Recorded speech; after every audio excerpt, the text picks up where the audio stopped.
DJ Vikas Simrahi music by Mantu Mani. सखी रे ऐसा न मिल गइल मरन दुनिया में हमारा उखाड़ देता दरन। सखी रे ऐसा न मिल गइल मरन दुनिया में हमारा उखाड़ देता दरन। राती के जब बजेला बारे काम करे सिला जी तो खा के माई रे आज के तनो माना करी। अरे माई रे माई माई चिल्ला के उनकर बाटे भोर बिता के सोनिया मारेला सुता के रात के साया उठा के। सोनिया मारेला सुता के रात के साया उठा के। सोनिया मारेला सुता के रात के साया उठा के। अहे दादा साया उठा के साया उठा के मिक्स प्रदीप प्रेमी। सोनिया मारेला सुता के रात के साया खोले खोले सखी रे घोड़ी बनावेला मारेला झटका ऐसा देह के नस बैठावेला।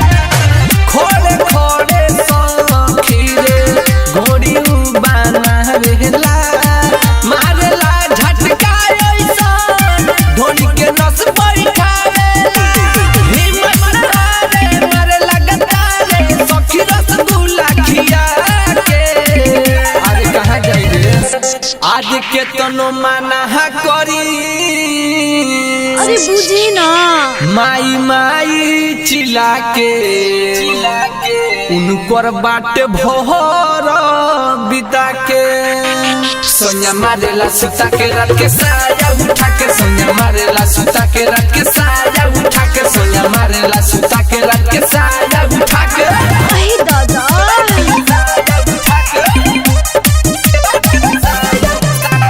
Perfect recording studio DJ Vikas Simrahi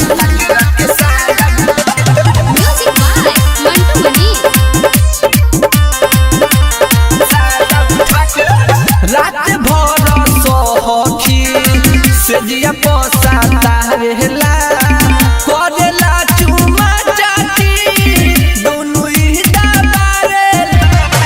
रात भर सोहखी से जिया पोसाता रहेला करेला चुमा चाटी दोनों ही दबारेला। हर जुन राजा धोई के पाजा रख देला लाशा छोड़ा के मर गनी रे आज के तनो माना करी। अरे सबूर करो आह ऊह चिल्ला के उनकर बाटे भोर बिता के सोनिया मारेला सुता के रात के साया उठा के।